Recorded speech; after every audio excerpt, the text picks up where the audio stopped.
नीलाधुण्डस्तनगिरिधडी शुद्धमुद्बोध्य कृष्णं पारार्त्यं स्वं सुदिसदशिरः सिद्धमध्यापयन्ति स्वोच्छिष्टायां स्वचिनिटलिदं ह्याबलात् कृत्य भुङ्क्ते क्रोधा तस्यै नम इदं भूय एवास्तु भूयः அன்னவயல் புதுவை ஆண்டாள் அரண்டற்கு பண்ணு திருப்பாவை பல்பதியம் இன்னிசையால் பாடிற் கொடுத்தாள் நற்பாமாலை பூமாலை சூடிற் கொடுத்தாளை சொல்லு சூடிற் கொடுத்த சுடற்கொடியே தொல்பாவை பாடி அருளவல்ல பல்வளையாய் நாடினீ வேண்டடவர்க்கு என்ன விதி என்ற இம்மாற்றம் நாம் கடவா வண்ணமே நல்கு.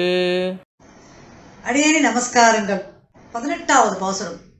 உந்து மதகளிற்றன் ஓடாத தோல்வலியன் நந்தகோபாலான் மருமகளே நப்பின்னாய் கந்தம் கமழும் குழலில் கடைதரவாய் வந்தெங்கும் கோழி எனத்தனகான் வாதவி பந்தல் மேல் பல்கால் குயினங்கள் கூவினகான் பந்தார் விரலி உன் மைத்துனன் பெயர்பாட செந்தாமரை கையால் சீரார் வலையொலிப்ப வந்து திறவாய் மகிழ்ந்தேலோர் எம்பாவாய்.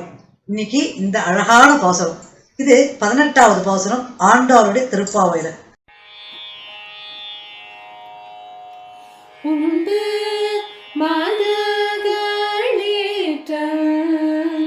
ஓடாத தோழ்வலியன் நந்த கோபால மரு மகளே நபின்னாய் கந்தம் கமழும் கூழலி கடை தீராவாய் வந்தெங்கும் கோழி அழைத்தனக்கான் மாதவி பந்தல் மேல் பல்கால் குயிலினங்கள் கூவினகான் பந்தார் விரலி மைத்துனன் பேர் பாட செந்தா மரை கையால் சீரார் வளை ஒலிப்பர் வந்து தீராவாய் மகிழ்ந்தேலோ ரெம்பாவாய்.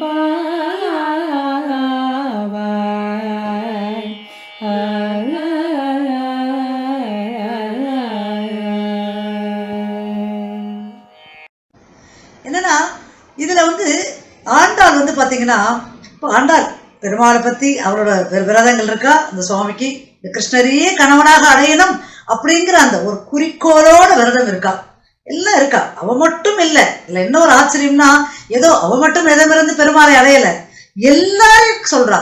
எல்லாரும் இருங்கோ, எல்லாரும் அந்த கண்ணனை வேண்டுங்கோ, எல்லாரும் அந்த கோவிந்தன் கிட்ட வாங்கன்னு நம்ம எல்லாரையும் அழைச்சிட்டு போறா. அப்படின்னா அவ நிச்சயமாக அந்த நீலாதேவியின் அம்சமாக, ஏன்னா அந்த ஸ்ரீதே தாயாரின் அம்சமாக இருந்தா மட்டும்தான் இதெல்லாம் சாத்தியம். இல்லைன்னா எல்லாரையும் அழைச்சிட்டு போனோம் அப்படிங்கிறது கிடையாது. இப்போ ஒரு பாசுரத்துலையும் பார்த்தீங்கன்னா ரொம்ப அழகா எல்லாரையும் இங்க வாங்கோ மார்கழி திங்கள் மதி நிறைந்த நன்னாளர் நீராட போதுவேன்னு ஆரம்பிச்சாலே, அப்படி ஆரம்பிச்சு இன்னைக்கு 18வது நாள் பாசுரம். இப்போ இந்த பாசுரத்துல என்ன சொல்றா அப்படின்னா, இந்த பாசுரத்துல ஒரு கண்ணனை மட்டும் சொல்லல. பாசுரத்துல நந்தகோபாலன் அப்படின்னு அவருடைய கிருஷ்ணனை எடுத்து வளர்த்தார் இல்லையா, அவரை பத்தியும் சொல்றார். அவருடைய மருமகளான நப்பின்னாய். இப்ப இந்த இடத்துல நப்பின்னாய் அப்படிங்கிறது கிருஷ்ணருடைய மனைவி. இப்ப நீலா ஸ்ரீதேவி பூதேவி அவ 2 பேரும் ஏற்கனவே சத்யபாமா ருக்மணியை அவதரிச்சாச்சு. இப்ப நீலாதேவி அப்படிங்கிறதுதான் இந்த நப்பின்னை அப்படின்னு நம்மளோட புராண சம்பிரதாயத்துலலாம் ரொம்ப அழகாக சொல்லக்கூடிய ஒரு பெண்மணி தான் இந்த நப்பின்னாய். இப்ப இந்த நப்பின்னைய, அதாவது பொதுவா என்ன காரணம், எதுக்கு நப்பின்னையை இந்த பாசுரத்துல உசத்தி தூக்கினான்னா, தாயார் தானே முக்கியம் எப்பவுமே. இப்போ எந்த இடத்துக்கு போனாலும் நமக்கு நிறைய கோரிக்கைகள் இருக்கும், என்னென்னவோ வேணும்னு கேட்போம். இதெல்லாம் கொண்டு போய் பெருமாள் கிட்ட போய் நில்லுங்களேன், உங்களை பெருமாள் திரும்பி கூட பார்க்க மாட்டார். அவருக்கு அதெல்லாம் வேண்டவே வேண்டாம். நீ பாட்டுக்கு நீரு, நீ உன்னை படைச்சாச்சு அனுபவிச்சுக்கோ அப்படின்னு விட்டுருவார். ஆனா இதே நம்ம போய் முதல்ல நம்மளோட குறைகளை தாயார் இடத்துல போய் சொல்லி பாருங்களேன். தாயாரே, எனக்கு இந்த மாதிரி ஒரு கஷ்டம் இருக்கே, நீ செய்யக்கூடாதா, தாங்க முடியலையேன்னு சொல்லும்போது தாயார் அப்படியே கருணை கண்களை கதறுவாளாம், அப்படியே அழுவாளாம். உடனே அவன் என்ன பண்ணுவாளாம், நீ போ நான் பாத்துக்கிறேன் அப்படின்னு நாம அங்க போய் இந்த தாயாரை சேவிச்சுட்டு இந்த பெருமாள் கிட்ட போறோம் பாத்தீங்களா. இந்த பெருமாள் கிட்ட போறதுக்கு முன்னாடியே தாயார் அங்க கம்யூனிகேட் பண்ணிடுவா பெருமாள் கிட்ட. சுவாமி, என் குழந்தை அங்க வரா, அவளுக்கு ஏதோ குறை, அதை தீர்த்து வைக்கிறது உங்க கடமை அப்படின்னு சொல்லுவாராம். பெருமாள் இருக்க பாருங்க, நீங்க நான் கேட்டா ஒன்றும் பயப்பட மாட்டார், அவர் பாட்டுக்கு சாதாரணமா இருப்பார். ஆனா தாயார் கேட்டா மட்டும் பயம். தாயார் கேட்டாச்சுன்னு செஞ்சிடணும் தோ அப்படின்னு செய்வார். அதனாலதான் நம்ம சம்பிரதாயத்துல மட்டும் இல்ல, பொதுவாகவே எந்த இடத்துக்கு போனாலும் முதல்ல தாயார் அம்பாள் இவாளெல்லாம் தான் நம்ம முதல்ல சேவிக்கணும்.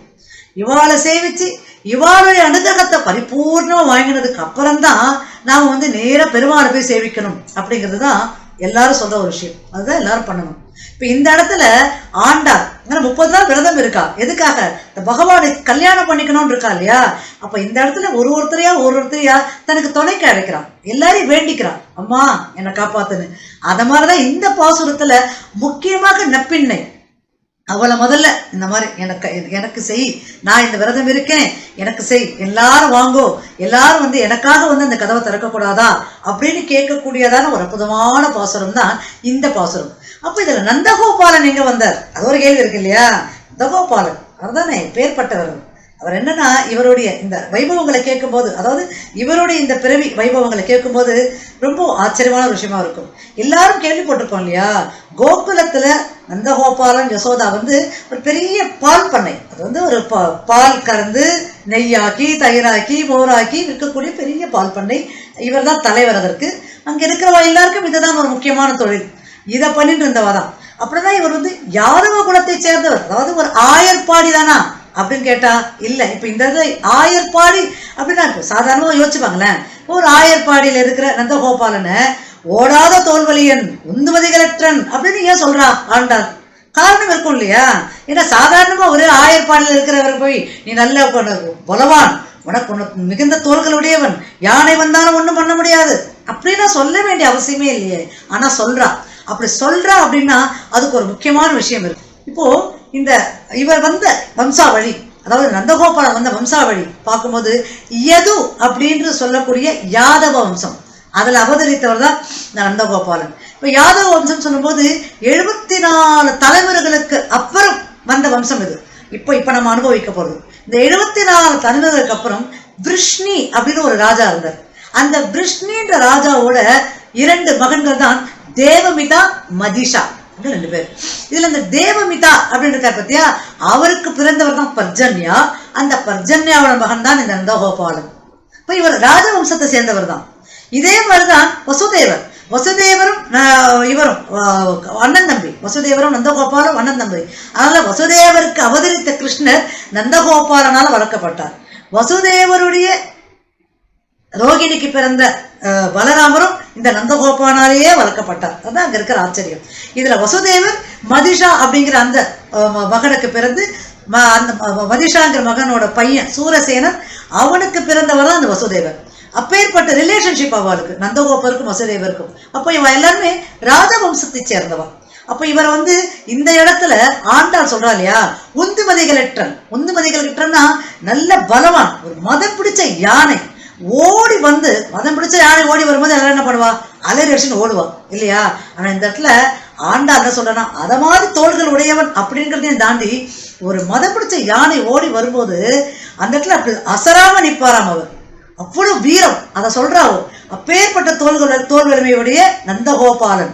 அப்ப அந்த நந்தகோபாலனோட வசதி சொல்லி அந்த நந்தகோபாலனோட மருமகனே நப்பின்னாய். அப்ப நந்தகோபாலனோட மகன் இருக்கார் கிருஷ்ணர், அவரை சொல்லலாவோ. அந்த நந்தகோபாலனே மருமகன் நப்பின்னாய் அப்படிங்கறத ரொம்ப அழகா எடுத்து சொல்றா. நந்தகோபாலான் மருமகளே நப்பின்னாய், கந்தம் கமழும் குழலி கடை தருவாய். கந்தம்னா நம்ம சொல்றோம், நம்ம சினிமா எல்லாம் பார்த்துருப்போம் இல்லையா, இந்த மலர்களுக்கு வாசம் இருக்கு, பெண்களுடைய கூந்தலுக்கு இயற்கை இருக்குன்னு. அது நான் சொல்றான், கந்தம் கமழும் அப்படியே மகரந்த வாசனை வரக்கூடிய அந்த அழகான கூந்தலை உடைய நப்பின்னையே அப்படிங்கிறான். நப்பிண்ணை அப்படி ஒசத்தி, நப்பிண்ணை ஒசத்தி நப்பிண்ணை தாயார் தான். அவளை ஒசத்தி சொல்றதுனால எந்த குறவும் இல்லை.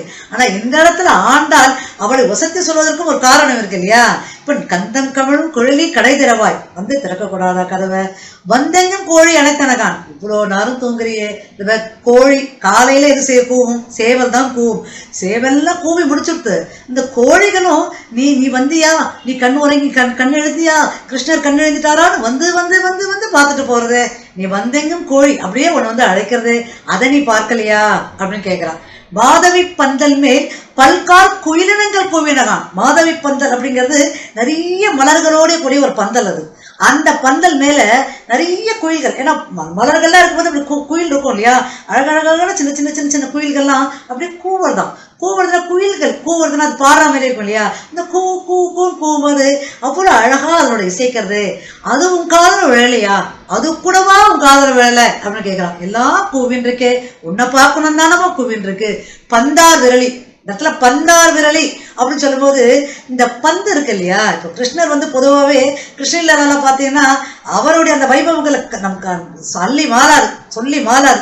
ஏன்னா அவர் அவ்வளோ குறும்பு, குழந்தையிலிருந்தே குறும்பு தான். அது எல்லாம் எந்த வயதானாலும் குறும்பு, கண்ணன்னாலே குறும்பு தானே ஞாபகம் வரும். அது மாதிரி இங்க நப்பிண்ணையோட அப்படியே பால் போட்டு விளையாடுவாங்க. அந்த பந்து இருக்கு இல்லையா, பூப்பந்து, அதை போட்டு அப்படி விளையாடும் போது இந்த கண்ணனையே ஏமாற்றி அந்த பந்து, அந்த கை விரல் நகம் இருக்கு இல்லையா, அதால அப்படியே விளையாடி அந்த பந்து அப்படியே கவர்வாளாம், இந்த பந்து அவர்கிட்ட வாங்குவாளாம். அவ்வளவு அழகா நப்பிண்ணை பந்து விளையாடுவாளாம். அததான் இந்த இடத்த சொல்றான், அவ்வளவு அழகான அந்த விரல் நகத்துல விளையாடக்கூடிய அந்த பந்தார் விரலியே அம்மா நப்பின்னாய் உன் மைத்துனன் பேர் பாட. இதுதான் ரொம்ப ஒரு அழகான ஒரு விஷயம். நல்லா யோசிச்சு பார்த்தா நமக்கு தெரியும். என்ன, உன் மைத்துனன் பேர் பாட. பொதுவா நம்ம மைத்துனன் யார சொல்லுவோம், மச்சினர் தான் சொல்லுவோம் இல்லையா. அதாவது மச்சினர்னா இப்போ பலராமர், இப்போ என்ன சொல்ல வர, கிருஷ்ணர் வந்து கிருஷ்ணரை பத்தி பாடுறான்னா கிருஷ்ணரை மைத்துனன் சொல்றாரு, சரியா? அப்போ பலராமனோட ஒய்ஃபா தான் அவ இருக்கணும். யாரு, நப்பிண்ணை. அப்போ பலராமனோட ஒய்ஃபா இருந்தாதான் இவர் வந்து மச்சினர் ஆக முடியும், கிருஷ்ணர் வந்து மச்சினர் ஆக முடியும். ஆனா இந்த இடத்துல நப்பிண்ணை பலராமரோட பாரியால் கிடையாது. இந்த இடத்துல நப்பிண்ணையாகப்பட்டவர் கிருஷ்ணரோட பாரியால். அப்படின்னா மைத்துனர் எப்படி வந்தது அப்படின்னா, இதுல எப்படின்னா அம்மா வழியில் வரக்கூடிய அம்மா தாயோடைய அண்ணா இருக்கலையே, அண்ணாவோ தம்பியோ மாமா, அவனோட மகள்களோ மகனோ இருந்தாலும் மைத்துனன் மைத்துனி தான். அது மாதிரி அப்பா வழியில் வரக்கூடிய அத்தை அக்காவோ தங்கையோ அவளோட பெண்ணை எடுத்தாலும் அவளும் மைத்துனன் மைத்துனி தான். இப்ப இந்த இடத்துல நப்பிண்ணையாகப்பட்டவள் யசோதையோட சகோதரன் குந்தன் இருக்கான், அந்த சகோதரனோட பெண் தான் அந்த நப்பிண்ணை. அந்த நப்பிண்ணையை தான் கிருஷ்ணருக்கு கல்யாணம் பண்ணி கொடுத்துருக்கா. அப்போ அவ என்ன சொல்றானா, உன் மைத்துனன் பெயர் பாடு. அப்போ அதுவும் மைத்துனன் உறவு முறை இல்லையா, அதை சொல்லி பாடுறான். அது மட்டும் இல்லாம இதுல இன்னொரு சின்ன ஆச்சரியம் என்னன்னா, இப்ப இது நடந்தது கலியுக துவாபர யுகத்துல இல்லையா, கிருஷ்ணர் தான் துவாபர யுகத்துலதான் அவர் நப்பிண்ணைக்கு கணவர். இந்த கலியுகத்துல ஆண்டாளின் கணவர் அவர். அப்ப அவ என்ன சொல்றா, உன்னோட மைத்துனர் பேர் பாட, அதாவது அந்த கிருஷ்ணர் இவரோட கணவர் இல்லையா, என்ன இருந்தாலும் இவர் கணவரா இருக்கிறதுக்காக இந்த விரதமே இருக்கா. அப்படி இருக்கும்போது சின்னதா ஒரு பொறாமை, நீ வந்து உன்னோட மைத்துனன் பேர் பாட, அவனோட பேரை சொல்ற மாதிரி, அவனோட பாராட்டுற மாதிரி அப்படிங்கிற மாதிரி தன்னுடைய அந்த உறவு முறையை அவர் உறுதிப்படுத்திக்கிறார். ஏன்னா நீ அந்த யுகத்துல அவருக்கு கணவனா இருக்கலாம், ஆனா இந்த யுகத்துல இவரது எனக்கு கணவர் அப்படிங்கிறத அந்த அழகாக உறுதிப்படுத்துறாவும். அதனால அவன் மைத்துனன் பெயர் பாட செந்தாமரை கையால், உன்னோட அந்த அழகான கை இருக்கு இல்லையா, அந்த கையால் அப்படியே பண்ண. ஏன்னா அந்த காலத்துல நிறைய வளையல்லாம் போடுவான். இந்த காலத்துலதான் நம்ம வந்து ஃபேஷனுக்கு ஒரு வளையல் போடுறோமே, எல்லாம் கிடையாது, நிறைய வளையல் போடுவா. அந்த வளையல் அப்படியே கலகலன்னு நீ அப்படி எழுப்பு, போய் அப்படி கிட்ட போய் எழுப்பு, இல்லைன்னா ஓசப்படுத்து. அந்த ஓசப்படுத்தினே வா, அது வரும்போது அந்த கலகலகலன்னு சத்தம் கேட்கும் இல்லையா, அப்படி வந்து அந்த கதவை நீ திறக்க கூடாதாமா, நாங்கள்லாம் உள்ள வந்தா அந்த கண்ணனை வந்து சேவிக்க மாட்டோமா, நீ திறந்தாதானே, உன் கடைக்கண் பார்வை பட்டாதானே அந்த கண்ணன் எழுந்துக்கிறான், அப்படி இருக்கும்போது நீ அதை திறக்க கூடாதா அப்படின்னு ரொம்ப அழகாக சொல்லக்கூடிய அற்புதமான இந்த பாசுரம் தான் இந்த 18வது நாள் பாசுரம். இதுல ஒரு சின்ன விஷயம் இருக்கு. என்னன்னா, ராமானுஜர் அவர் வந்து அவர் வாழ்ந்த காலத்துல அவர் நிறைய கிரந்தங்கள் சாதிச்சிருக்கார். எல்லாருக்கும் தெரியும் இல்லையா, வைகுண்ட கத்தியம், சரணாகதி கத்தியம், ரங்கநாத கத்தியம், கத்தத்ரயங்கள், அது மட்டும் இல்லாமல் ஸ்ரீபாஷ்யம் எல்லாம் கொடுத்துருக்காரு.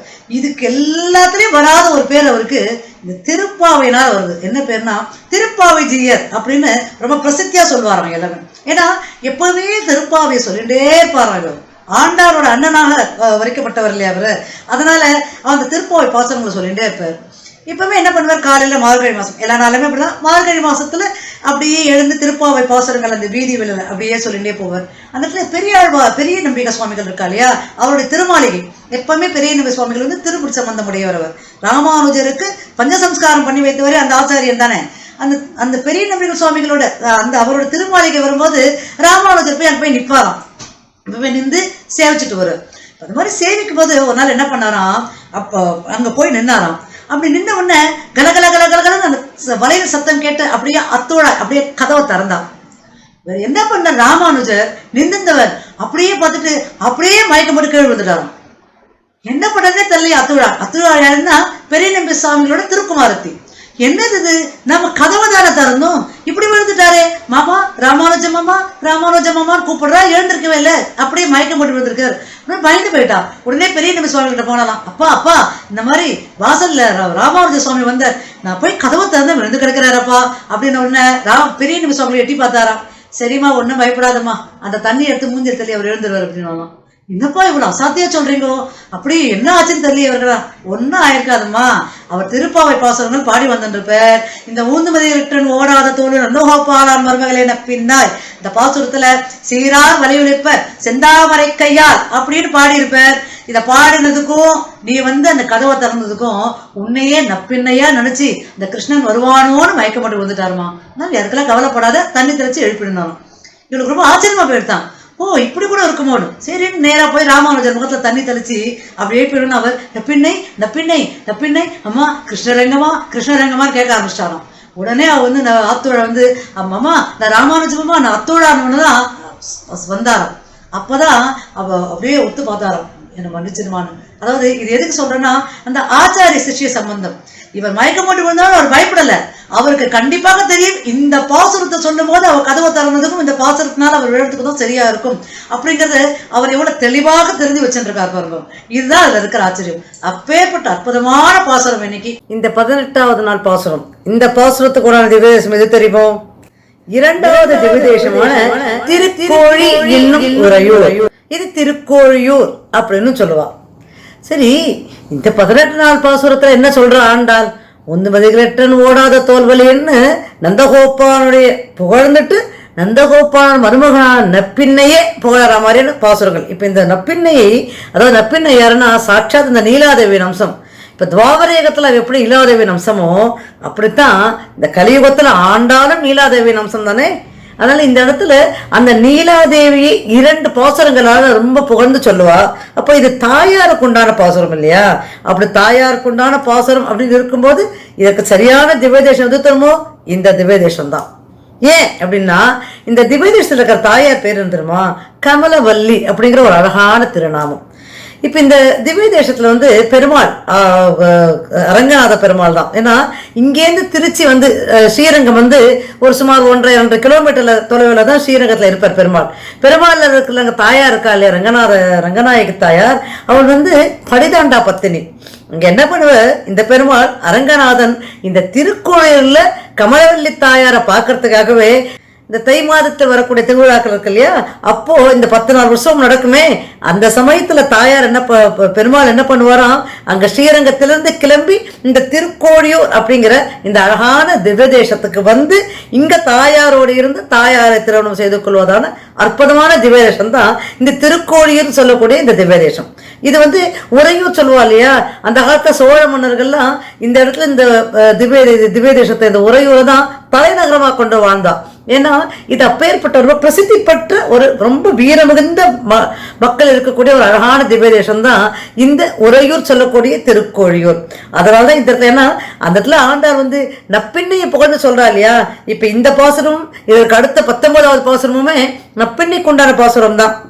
நப்பிண்ணை நங்காய் திருவே திருவிழாய், நப்பிண்ணை சொல்லக்கூடாதா, அந்த கண்ணனை எழுப்பக்கூடாதா அப்படின்னு கேட்கக்கூடாத பாசுரங்கள் இல்லையா. அப்ப இந்த இடத்துல தாயாருக்கு எது சிறப்பு அதுதானே. இந்த தாயாருக்கு அப்ப என்ன சிறப்பு அப்படின்னு கேட்டோம்னா, இப்ப அரங்கன் இங்க வருவார், அரங்கன் இங்க வந்து அழகிய மணவாளனா இருந்து இவரோட உற்சவங்கள் எல்லாம் கலந்துப்பார். நான் சொன்னேன் இந்த வைகுண்ட ஏகாதசி அப்போ தாயார் இங்க சொர்க்கவாசல்ல வழியா முதல்ல தாயார் தான் உள்ள நுழைவாளாம். இப்ப எல்லா இடத்துல பாத்தீங்கன்னா பெருமாள் கோவில் எல்லாம் பாத்தீங்கன்னா பெருமாள் வந்து சொர்க்கவாசல்ல காட்சி கொடுப்பார் இல்லையா, இந்த இடத்துல தாயார் காட்சி கொடுத்துட்டு அதுக்கப்புறம் இந்த சொர்க்கவாசல் நுழைய போறோன்னு ஒரு திருவிழாக்கள் நடக்கக்கூடிய ஒரு அற்புதமான திவ்யதேசம் அது. இப்ப தாயாருக்கு தான் இங்க ரொம்ப பிரசித்தி. சரி, இங்க என்ன தாயார் எப்படி இங்க அவதரிச்சா அப்படின்னு கேட்கும்போது, இந்த சோழ மண்டலத்துல ஒரு ராஜா இருந்தான், நந்த சோழன் பேரு. பெருமாள் மேல அதீத பக்தி கொண்டவன். அவன் வந்து பெருமாளே எப்பவுமே நினைச்சுட்டு இருக்கிறவன். அவன் என்ன பண்ணுவான், டெய்லி பெருமாளை வணங்க வந்தான். என்ன வந்து அவனுக்கு புத்திர பாக்கியம் கிடையாது. அதான் அந்த பெருமாளை வந்து ரொம்ப பிரார்த்திச்சுட்டு இருந்தான். அந்த சமயத்துல அந்த குழந்தை இல்லாத அந்த ஏக்கத்தை போக்குறதுக்காக தான் தாயார் இந்த இடத்துல அவளுக்கு கிடைக்கப்பட்டாள். ஆண்டாள் எப்படி துளசியில கிடைக்கப்பட்டாலோ பெரியாழ்வாருக்கு, அத மாதிரிதான் இந்த கமலவல்லி நாச்சியாரும் இந்த மன்னனுக்கு ஒரு அழகான நந்தவனத்துல கிடைக்கப்பட்டவள். குழந்தைய பார்த்தோன்னு எனக்கு ரொம்ப சந்தோஷம், ரொம்ப அழகா இருந்தது குழந்தை.